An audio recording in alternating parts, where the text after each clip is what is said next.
is Indian country today? Sego, Jogali Skiga, and Nawen for joining us. I'm Vincent Schilling, sitting in for Patty Telehungva. Today is Juneteenth, a day that commemorates the end of slavery. Several Native American groups are issuing statements in solidarity with the Black community on this historic day. The Indigenous Environmental Network released a statement saying, in part, as Indigenous peoples, many understand what it takes to confront colonial systems. As we approach the solstice, we must send love and power to our relatives to their ongoing struggle for Black liberation. And this from the National Council on Urban Indian Health. We stand in solidarity with our Black relatives who have been subject to centuries of violence. Black Americans and Native Americans have been battling for generations. This year, Juneteenth is taking place against a backdrop of nationwide protests because of the death of George Floyd. Since May 25th, the day he died in police custody in Minnesota, protests have ignited activism. Confederate statues were torn down, and then statues of Christopher Columbus came down. In Georgia, a Confederate monument was taken down by city officials last night ahead of anticipated Juneteenth protests. For a week, Black Lives Matter protesters there demanded the arrest of officers that killed Rayshard Brooks. City officials in California voted to remove Columbus statues in San Francisco and Sacramento this week. COVID-19 is not stopping Haudenosaunee community members in the Ganawage Mohawk territory from holding a powwow for some honored guests. Tom Venario with APTN in Canada reports on this special powwow during this pandemic. John McCumber prepares the drum like he always does, with a tobacco offering. Except today, it's a little different. His local drum group, the Red Tail Spirit Singers, are performing with 4 drums in order to maintain social distancing. It's a little harder on the lungs to sing, because we're like 6 feet apart, and today it's kind of windy, so it's hard to hear everybody's voice, but I think we're doing okay. But for McCumber, any loss of quality control is worth it, because today they have a special audience. I want to say hello to our elders upstairs and out on the balcony. This powwow is taking place in front of the Cattery Memorial Hospital, where many Mohawk elders stay in long-term care. Lifting up their spirits, they're not going to miss out on this powwow. Elders watched from their windows as dancers treated them to a grand entry. An honor song for healthcare workers. And the Haudenosaunee smoke dance. Having an event like this is certainly inspiring. Just hearing the drums behind me right now, it lifts my spirit, and I'm sure it lifts the spirits of all the people here. Matter of fact, both my parents are right upstairs here in the Cattery Hospital, so it's very good to see them and see them smiling and waving. The powwow isn't the only reason to smile these days. Ganawage has had 23 positive cases of COVID-19, but only 2 remain active. No one has died. Remarkable, as their Quebecois neighbors in Montreal and surrounding suburbs have been the hardest hit in Canada. Nearly 4,000 have died, especially the elderly in long-term care homes. Well, I think it's really about the importance that we place on our elders in our community, our language, our history, our culture. They are all with our elders, and so it's very important for us to protect them. Now for an update of COVID-19 in Indian country, let's go to our Washington editor, Jordan Bennett-Bigay. Say go, Jordan. Vincent. We have COVID-19 updates from 7 tribes across Indian country. Here are the latest numbers from our database. There are 10,561 positive cases and 427 deaths in the Indian health system. Again, that is a total of 10,561 positive cases and 427 deaths as of June 19th. The Shoshone-Bannock tribes in Idaho reported 2 new cases on its reservation, the Fort Hall Indian Reservation. This is a total of 3 cases for the tribe, according to our database. In North Dakota, the Mandan, Hidatsa, and Arikara Nation reported 6 new cases, giving the tribe a total of 41. And the Hopi tribe has a total of 204 cases since we last reported their case count, and the tribe is surrounded by the Navajo Nation. And for the Navajo Nation, the tribe is reporting 85 new cases and 2 additional deaths. And the Navajo Nation goes back into its 57-hour weekend lockdown this weekend and next weekend due to the rise in their cases. Vincent. Wow. Okay. Thank you so much, Jordan, for your report. Yeah. And we'll be right back.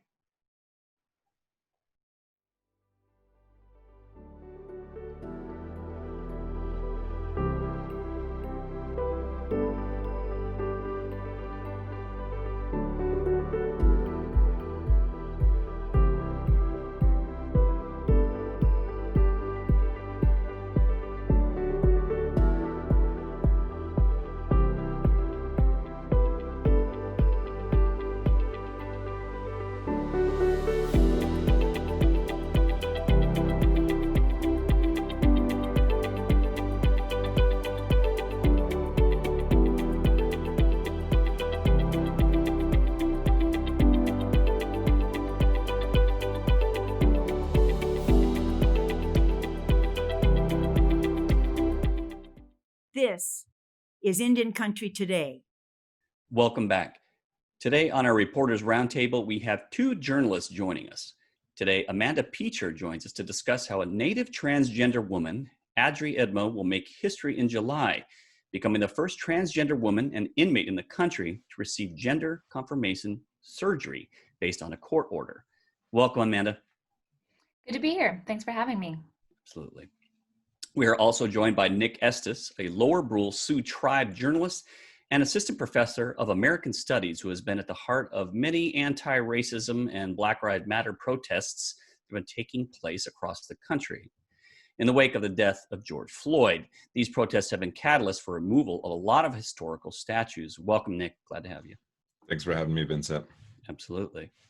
So, Amanda, I'd like to start with you about this Native transgender woman, Adri Edmo, who will make history in July. Can you tell us about the case?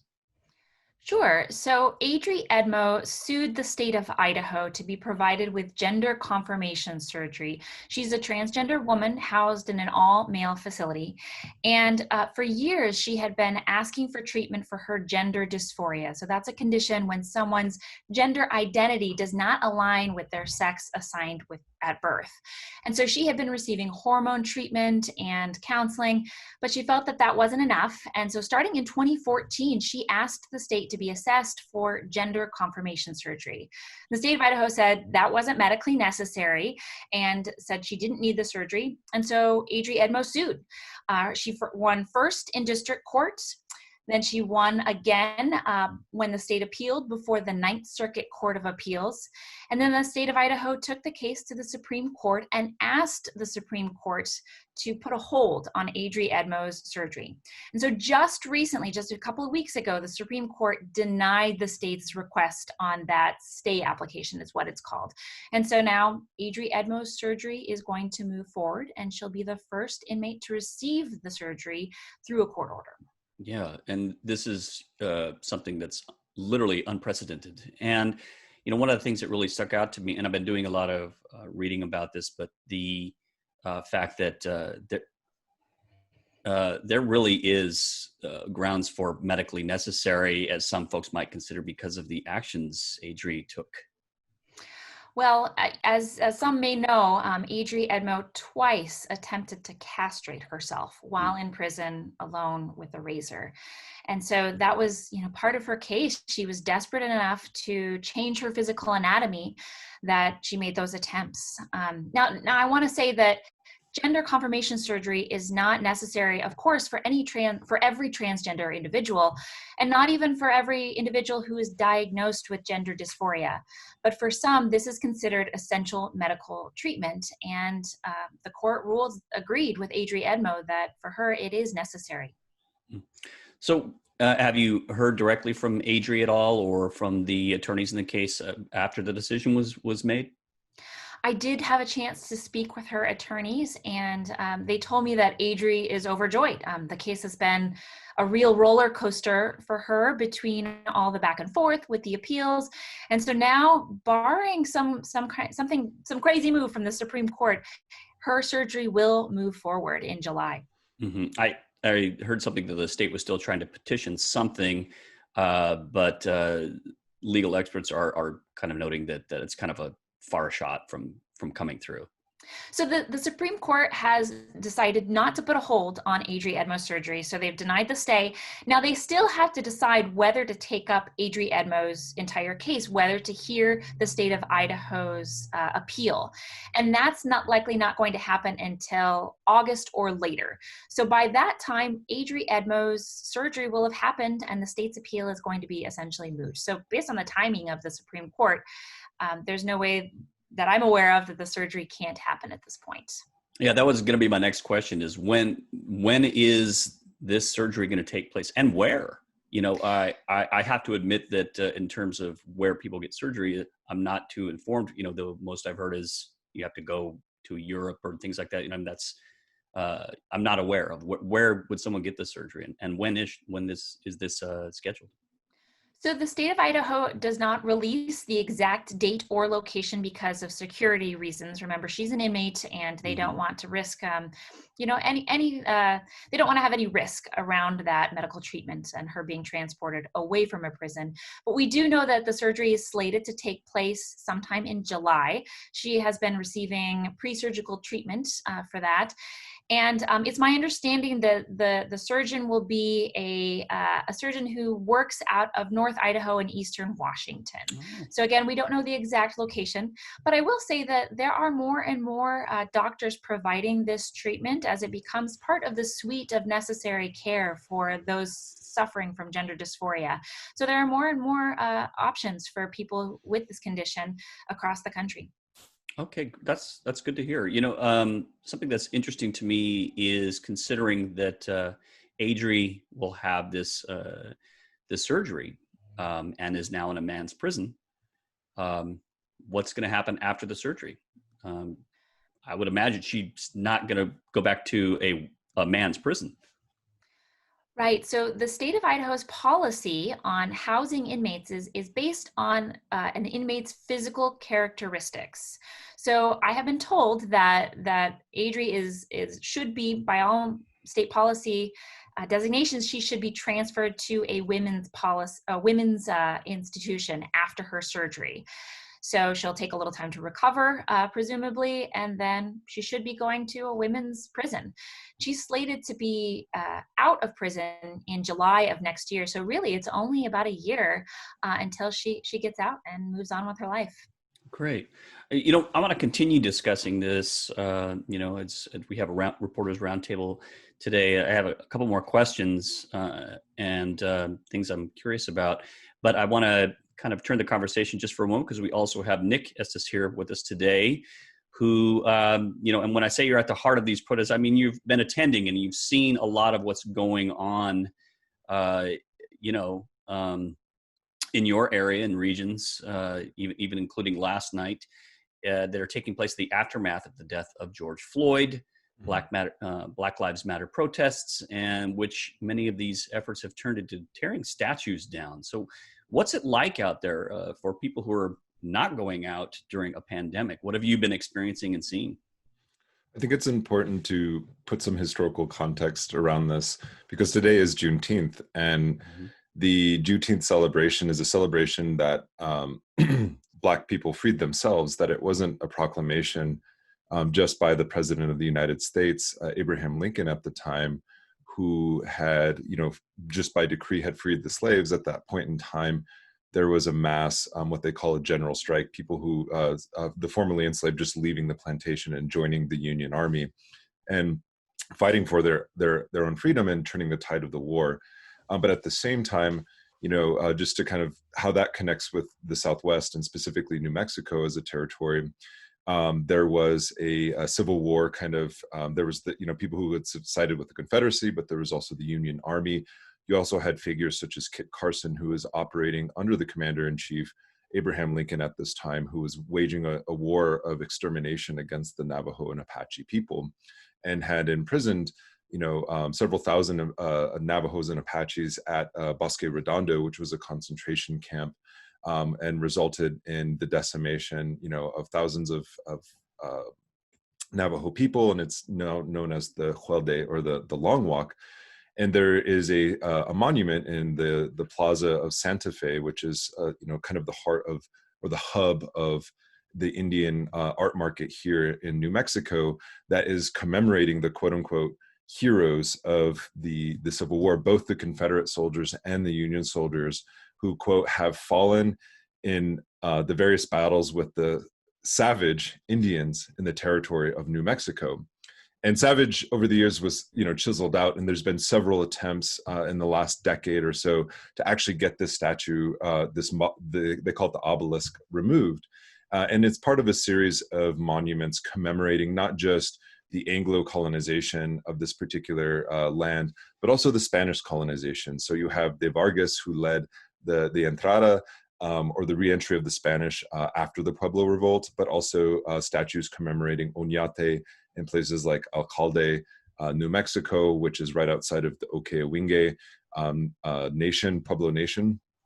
So the galvanization of the kind of movement to get these statues removed began decades ago, and actually began prior to their construction, and are kind of grounded within the Pueblo and Navajo kind of traditions, who are trying to tell an accurate story of this particular land.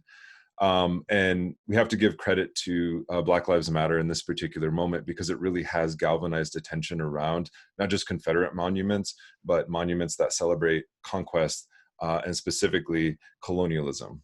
Interesting. And so, as we're speaking today on Juneteenth and talking about the Black Lives Matter movement, and seeing this energy out there, is a sense, would you say, a catalyst that has continued this energy moving forward to say this dismantling has been needing to happen for a while? I'm just curious what you're seeing out there. Right.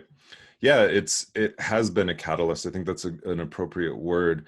And it's actually galvanized the community in ways that I haven't seen. And I've lived here on and off for since at least 2013, and witnessing, various movements on the UNM campus to get things renamed, or abolished, like such as the UNM seal, which had a conquistador and a frontiersman, and it took the University of New Mexico several years to actually come to terms with that. But also the movements to abolish Columbus Day and to implement Indigenous Peoples Day. Those movements really informed this present moment. And I will say that there were a lot of Black movements that were involved in this. But in this particular moment in time, we see kind of a coming together of the community, and not just to take down the statues, but to actually address the systems that are in place. And so the Black Lives Matter movement here in the city is very much in tune with the defund police movement, and sees the taking down of these statues as part of a continuation of, like, not just justice for Black lives, but also justice for Indigenous lives as well. Mm-hmm. Now, you sent us some photographs and video of what you personally saw last night. I believe it was in Santa Fe that you went to, Nick? Yep. Mm-hmm. And what did you see? What are some of the things that you sent to us and were able to photograph? Yeah, so last night was more of a celebration than it was like a protest against anything, because the city of Santa Fe has moved to remove 3 monuments. One is an obelisk to Kit Carson. One is the obelisk that's in the plaza to the Union and Confederate soldiers who died in battles against Indigenous people. And the third one is the De Vargas statue, which is next to the Basilica, near the plaza as well. And the mayor on I think it was Tuesday night, issued a statement that said basically that they're going to take these statues down. And the only one that's remaining, as far as I understand, is the obelisk in the plaza, but that's coming down. And so it was a gathering of Indigenous people, primarily led by Tewa women from the Tewa Pueblos in the area. So Tewa Women United, Three Sisters Collective. There were organizers from the Red Nation and other organizations that were kind of like allied with this group. And it was a very positive, family-friendly kind of experience. There were armed militia groups there, and the armed militia groups have been showing up to these protests and rallies. And some of you may know that one of these rallies in Albuquerque, New Mexico, this Monday actually ended with one individual shooting into a crowd and critically wounding one of the protesters, Scott Williams, and the shooter's name was Stephen Baca Jr., who was a former candidate for city council in this city. And so while these movements have been really good and very positive, and they're primarily led by young people, and in this case they've been led by Indigenous women. Last night, they've had a presence of counter protesters, right, from these armed white militias. So for example, today there's a Juneteenth commemoration in Gallup, New Mexico, and the New Mexico Civil Guard with these white supremacist organizations are organizing a counter protest against honoring Black soldiers who fought for their freedom in the Civil War. And so this is the kind of culture war that's taking place down here. Interesting. Okay. Wow. That's a lot you've been experiencing for sure. And I'm going to go back to you Again, thank you for that, Nick. I'm going to go back to you, Amanda, talking about this environment of indigeneity and seeing, people support or resistance to indigenous issues. But now we have a Supreme Court who is siding with not just an indigenous person, but a transgender person. What is this saying about our world and our climate in terms of maybe some receptivity to ideas that maybe would have not been looked at previously or even 10 years ago? Well, I think Adrie's, the Supreme Court decision in favor of Adrie Edmo recently is especially interesting in light of the ruling that employers can no longer discriminate against LGBTQ individuals. So we are seeing an interesting wave in the courts around transgender rights and around LGBTQ rights. And I think that's particularly interesting for prisoners. Prisoners have no options when it comes to medical care, so they're really at the mercy of the state. So when they don't get the care they need, whether that's gender affirming care or any kind of medical care, their only option is to sue. And so this win for Adrie Edmo is important because it sets a precedent in the Ninth Circuit, but also beyond. It will really have an impact on how prisons treat transgender inmates going forward. And so I think it really sets a standard for gender affirming care being, for some individuals, medically necessary and care that prison systems have to provide. Interesting. And also I was reading in an article about what you've been doing. And there was one person who's saying, well, my medical insurance doesn't cover such a surgery. Have you seen support or resistance to this ruling? Well, in Idaho, as we all know, Idaho is a relatively conservative state, and there's been a lot of resistance to the idea of the state providing gender confirmation surgery to an inmate. A lot of people feel that it's not necessary and that it's not the right way to be spending state dollars. Now, that said, the state lost, and there's not really another option for the state at this point. So they will have to provide that care. But it has been a controversial case. And this is the way that these cases are dealt with is through the courts, and the courts are often differing from public opinion. And I think that's something that we're seeing here. Okay, great. Thank you, Amanda. You're welcome. And back to you, Nick. Considering everything that's been going on, what have you found the responses to be from the community, the indigenous community, the Black community, about what's been happening, tearing down of these statues, or cities making the decisions to, remove them until further notice, type of thing? What have you heard to be some of the sentiments of the community of these things have been taken down?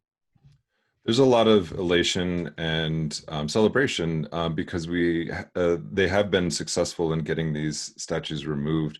And for the people who have been involved in this in a really long time, so for example, when the Onyate statue was removed near Okeawinge and Alcalde, there were elders there who were crying because, Onyate himself was a murderer, he was a rapist, and he was also a mutilator. He cut the left foot off of a lot of Acoma people. And so there was a sense of justice that we can begin this process of truth telling with their neighbors and with the state itself, and to begin a process of talking about murdered missing Indigenous women and tracing its origins to the conquest of this particular land. And so that's why there were so many Indigenous women and non-men and LGBTQ and gender non-conforming people who are the leaders in this particular movement, and pointing this out, that this is directly related to MMIW. Interesting. Wow. I really want to thank both of you. We had about just a little under 30 seconds left, so I just want to say thank you to you, Nick Estes, for being on the program. I really appreciate your words and what you're doing. Thanks for having me, Vincent. Absolutely. And the same to you, Amanda Feature. Thank you so much for the work you've done. Great reporting and bringing light to this issue. You're welcome. Thanks so much. Thank you for joining us this week, and make sure to have a safe weekend. And though we all have a special place in our hearts for our moms, this Sunday is Father's Day. So happy Father's Day to all the fathers out there. I'm Vincent Schilling, Ona and Na Wen for tuning in. We'll see you on Monday. I'm sitting in for Patty Telhomba.